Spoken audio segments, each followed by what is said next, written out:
John, a young Frenchman, is a clumsy individual. Working at a high-end hotel, he makes a living by attending to other people's needs, the people who buy diamond earrings for fun, and who would rather speak with their dogs than have a conversation with a poor man like John.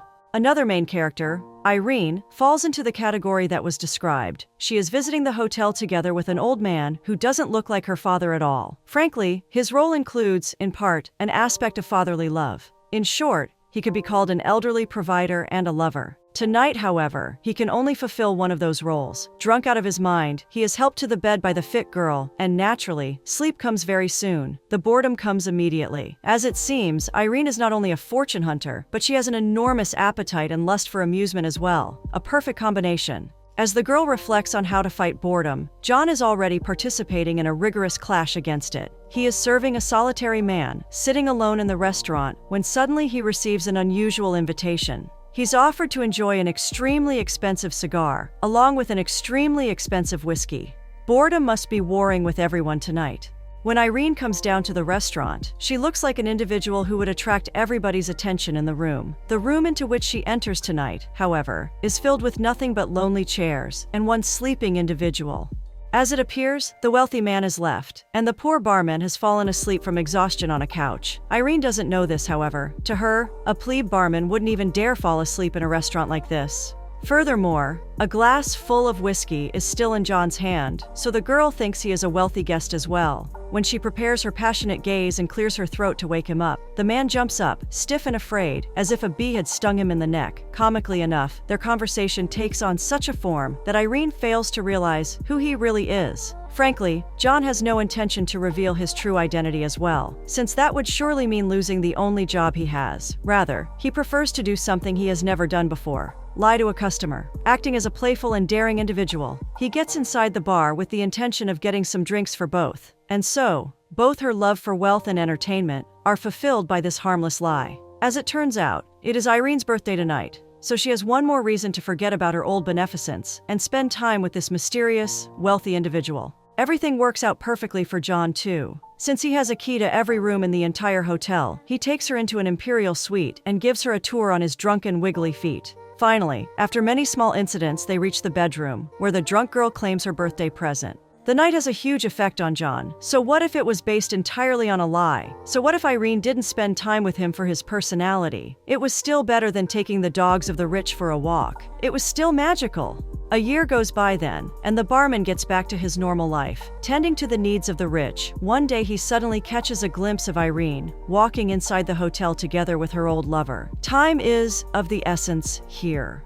Quickly, John strips away his servant's appearance and shoots a dazzling smile towards the girl. Both the staff of the restaurant and the guests who've been served by John are dumbfounded by his actions. In the blink of an eye, he becomes a clumsy, wealthy man and leaves the eyesight of John as soon as possible, as if he were rushing for a date with the Princess of Monaco. From a distance, he peeks at the unusual couple and watches as Irene kisses the hell out of the old man after receiving an expensive gift from him. She sure must love him for his personality. That night, John meets her by the bar once more. Calling upon his wealthy alter ego, he charms the fortune seeker once more and spends the night in the imperial suite with her again. It is very early the next morning when Irene wakes up from sleep. Realizing she has overslept, she jumps up from bed and returns to her room. But Jacques, the old man, seems to already know about her night's adventures. Irene's credit card is cut in half, and her ring is taken away. In the blink of an eye, the relationship is broken up, and Irene loses everything. Suddenly, however, a light bulb turns on in her brain. Why would she cry over the old, wealthy man when she already has another wealthy and much younger lover, still sleeping upstairs in the imperial suite? Speaking of the prince, he oversleeps as well. The only thing that's rich about him is lies, but Irene has no idea about it as of yet. Suddenly, Irene appears at his door, telling him that she left the old man for him.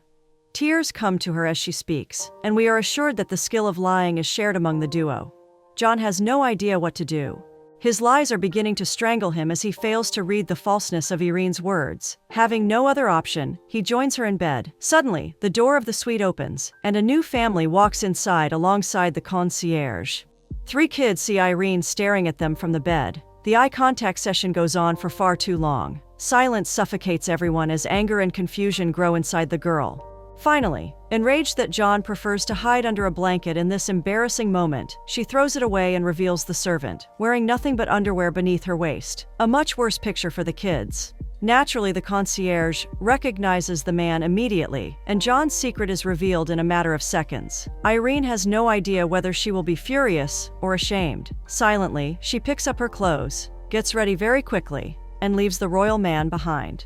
For years, she's been going after wealthy old men until she finally caught one in her grip fast enough. She was about to marry Jacques, but now she will have to work herself up the ladder once more. Starting from the bottom again, Irene calls numerous numbers of wealthy old men she has met over the course of her life, and finally manages to catch something good. At one point, a young man answers, instead of the old one, and says that he's a grandchild of the man Irene wishes to speak to. Irene's face becomes bright as soon as she hears his voice. She must be falling in love immediately. She is sitting in a restaurant, waiting for the young man, when suddenly, she sees John looking across the restaurant. As it seems, he's been searching for her the entire day, wanting to apologize for what happened. Thinking that all is his fault, he believes that a heartfelt apology will do the trick and allow him to ask her out on a date. But naturally, Irene has no intention to see him again.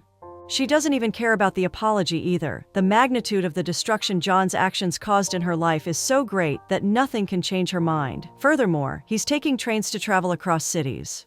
Finally, when Irene's new date appears, she sends John away. Francois, Irene's next prey, notices something very unusual during the date. A middle-class man is staring at their table from a distance, like a confused predator, trying to decide whether to lash out or stay put. The man is weirded out immediately. Being the most gallant of his species, Francois calls off the date immediately, saying that he's afraid. There is no other option now. The only man who is willing to spend time with Irene is the confused predator, so Irene decides to follow him in the end. If anything, she will at least get a chance to pay him back for ruining her life. Naturally, she forces John to take her to the fanciest of restaurants and order as much lobster as possible. John is cornered. He is so excited to have gotten this date that he excuses himself for a moment. Calling his financial advisor, he transfers all his savings to his current account and thus prepares himself to lose everything he has worked for throughout his entire life. This date better be with it. Throughout the meal, no real conversation is made. John watches Irene as she devours his savings and doesn't even dare object to anything. Irene lives for me to see the expression on his face when the check comes in. A tide of pleasant emotion goes over her when she reveals to him that the robbing hasn't been over yet. As if she didn't know where he was, she expresses her will to stay in the hotel room upstairs and watches in delight as John fails to say no. His soul breaks when his credit card is taken away in the next scene. He has always been on the other side of the counter, but now he finds himself taking part in an extremely unfamiliar role. Beyond his consciousness, a very strong desire awakens to be back at his hotel and work as a servant. In addition to everything, Irene falls asleep when John enters the hotel room, and so the last nail is put inside John's cross. As tormenting as it is for him to get inside the bed, however, he still manages to fall asleep. Irene starts really sleeping as well, and when dawn breaks, John wakes up to find her head resting on his shoulder. A bright smile stretches across his illuminated face then.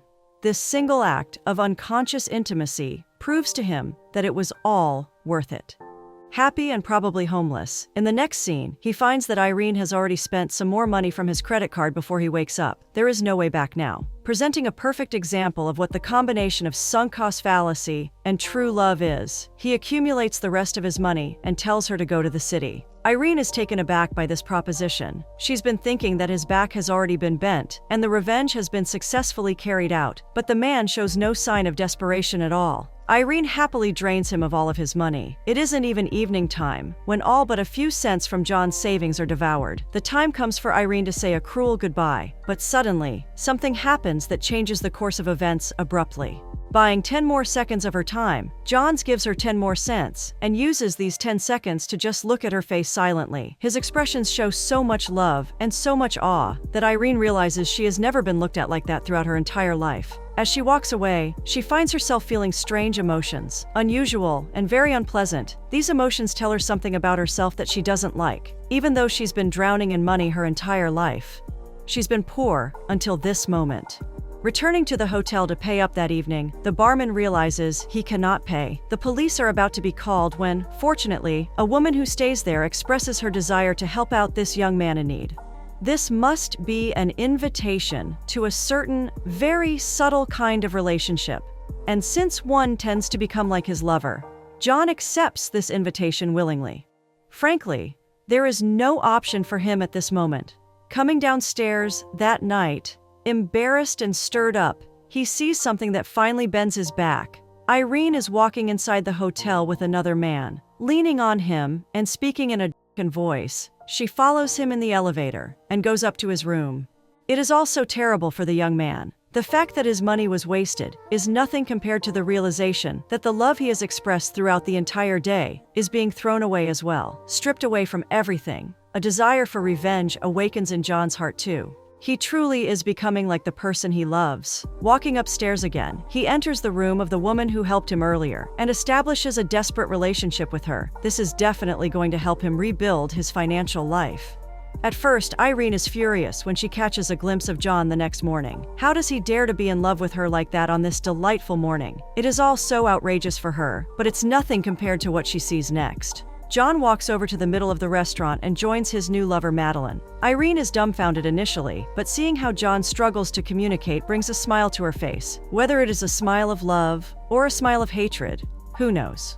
That afternoon, John is taken shopping. He objects to nothing though, because by chance, Irene appears at the same shop as well. At the same time, the duo takes part in the same style of living. Naturally, they are both aware of each other's presence. Suddenly, Irene appears in his dressing room and asks him for 10 seconds of his time in the same exact manner as he did before. This is an extremely generous offer. No amount of money can buy what these 10 cents give John. The coin is in his possession again. He is not completely broke anymore. In fact, in a way, he is as reachable as it gets in some aspects of his life. The old habits are tough to throw away, however. In the next scene, he is unconsciously tidying up the balcony when he's called by Irene to come over to her room. Naturally, the man dashes away like an avalanche. The two of them finally have something very special in common. They are both draining the money of wealthy people in exchange for some intimacy. Naturally, however, Irene is much more proficient in this area of work. In any case, they have become co-workers. John receives a very heavy gift later that afternoon. Awaiting something extremely pleasant and expensive, John believes he will love what's inside. But as it turns out, this line of work demands practice and professionalism as well. The present is a set of weights for his future muscles. How naive John was to think he could do as well as Irene from the very beginning. The weights are not heavy either. Madeline must be thinking of him as some lean and weak spaghetti man.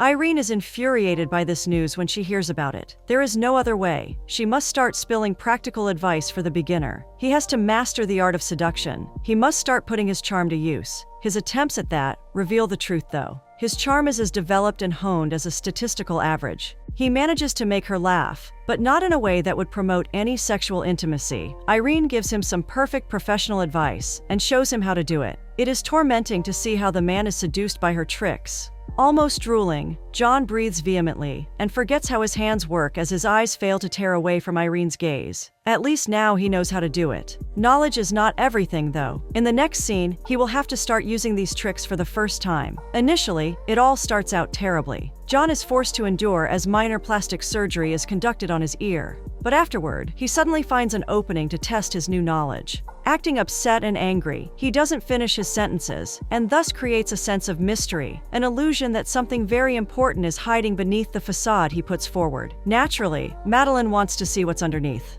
John got a new watch that day. To him, it is not a gift, it is a salary. He shows Irene what he acquired in a quite interesting manner. He seems to be developing his charm in the process. Irene just has to see the watch up close immediately. Meeting each other in a toilet in the next scene, they observe the watch excitedly and leave the room separately.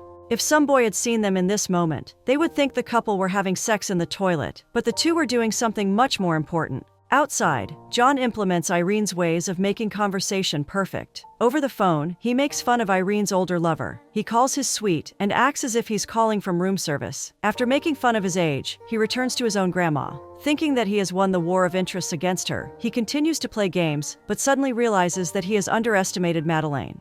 The woman turns the tables unexpectedly and tries to regain control over the relationship. Her efforts and her aggression, however, work against her. Seeing that he is about to become a slave to this old woman, John takes off his new watch, puts it on the table, and leaves the restaurant at a slow, reserved pace. He must be as desirable as all the Hollywood actors combined at this moment. This storm out of his brings an enormous amount of success to John. The next morning, he appears on a date like the wealthiest attorney. We know that the sudden development of his appearance is caused by him just being a wonderful manipulator. But the girls in the cafe have no idea. They think he just won a 10-year case. Irene is so excited to see him mastering the art of earning money easily. All of a sudden, the girl finds herself feeling an irresistible gravity towards this man. Wishing to become more presentable, she runs into a bathroom, puts on some lipstick, and comes out, looking for the man who caused such a sudden emotion in her heart. The man, however, is speaking to a certain grandma at this moment, so she won't be able to do anything with him at that moment.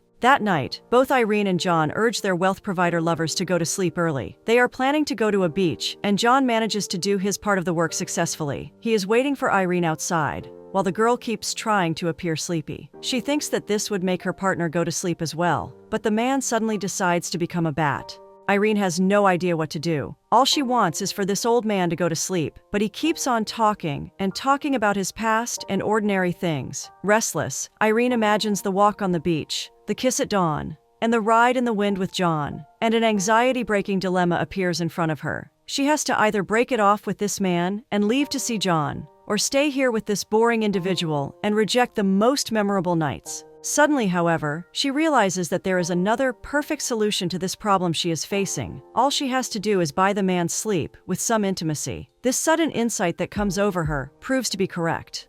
The man starts snorting immediately after a few minutes. He could have just asked for it directly. Perhaps even for the first time, the dupe had the first real conversation that night. Sitting on a beach, enveloped in total darkness, the two act like themselves. The night pulls down higher artificial facades and introduces their personalities to one another at last. For the second time, the couple oversleeps. Waking up and realizing she has probably lost yet another of her beneficiaries for John, she suddenly gets a sense that it is not such a terrible thing after all. For the first time in her life, she is watching her partner sleep, and for some reason, it feels extremely good. Later that afternoon, she appears in John's hotel room in a swimming suit. The expression on her face reveals that she has something extremely sorrowful to say. As it turns out, she and her lover are planning to go to Venice this evening. She won't be coming back, and this is probably the last time they are ever going to see each other. They sink inside their own selves then, imagining what life will be without one another, and the result proves to be depressing for both. The love between them grew so naturally and so gradually that there was no chance of noticing the precise process that brought them to this moment.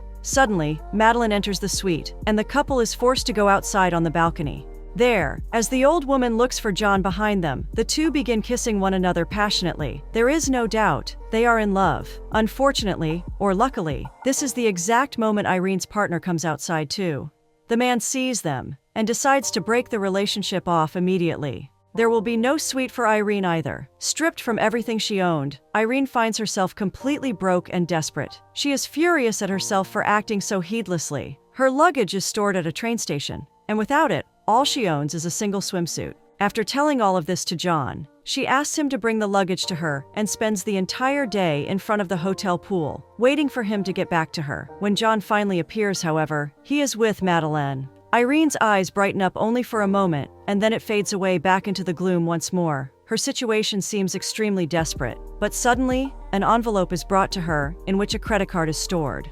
The waiter says that her room has been paid for a week as well. As we soon learned, John sold his watch and gave the entire money to Irene. Learning about this, Madeleine gets upset, but her disappointment is soon scattered by John, who gives her a piece of beautiful jewelry. As he emphasizes, he bought these earrings with the money he got from the watch. This is not the full truth, however. When Irene walks inside her new room, she finds a beautiful black dress, ready to be worn for the first time. Later that night, there is a fancy party in the restaurant. It all seems as if all the wealthy widowers from the entire world have gathered to accumulate in this dense area, but none of them seem to show any interest in Irene. She's either lost her charm, or all the loyal old men already have somebody to talk to tonight. In a few seconds, John notices her, tries to storm out of the party, and excuses himself. Offering to bring some champagne, he gets inside, and with a platter full of filled glasses, sees the girl in the middle of the moving limbs. In this moment, it is fully evident how Irene's perception of John has changed. Even though the man is back to his initial role as a barman and a servant, she sees a glimpse of a prince behind his facade. She no longer cares about the fact that other people approach him like a servant. She wants to dance and embrace him for everybody to see. Before this moment, Irene caught a glimpse of Jacques between the crowd. Now she asks John a very specific thing. She wants him to help her seduce him. The role every lover would gladly play, of course. It is all very paradoxical, considering their current connection, but John agrees. As it seems, he will truly do everything for her. It is extremely funny to see what the duo does during the course of the next few scenes. Firstly, Irene finds an attractive girl at the party and becomes friends with her. Standing together with her on the patio, she glances over at John. The man is acting solitary and mysterious. Looking about with the gaze of the richest man alive, he maintains a perfect pose as Irene tells legends about him. As she says, the man standing below is a member of the Dutch royal family. He's basically the living Great Gatsby. In the next scene, John is speaking with Irene and acts as if he cannot lay his eyes off of the girl she spoke with earlier. Naturally, the girl notices the signal. Thinking that she's stealing a fortune from Irene, she comes by and starts seducing John. Irene plays her part perfectly as well. She stands by, disappointed, as the Dutch royalty is tragically taken away from her. It all plays out perfectly at first. The plan is to take this girl to the hotel and spend a few hours with him. It is a favor, and this absolutely has to happen for the plan to work. Suddenly, however, Madeline appears in front of John. She's furious with the young man. She's so rich, and she has been waiting for her champagne for almost an hour now. She wants him to rejoin her group immediately and bring the champagne with him, as he promised. But the young man resists her at this moment. He has to spend some time with this girl.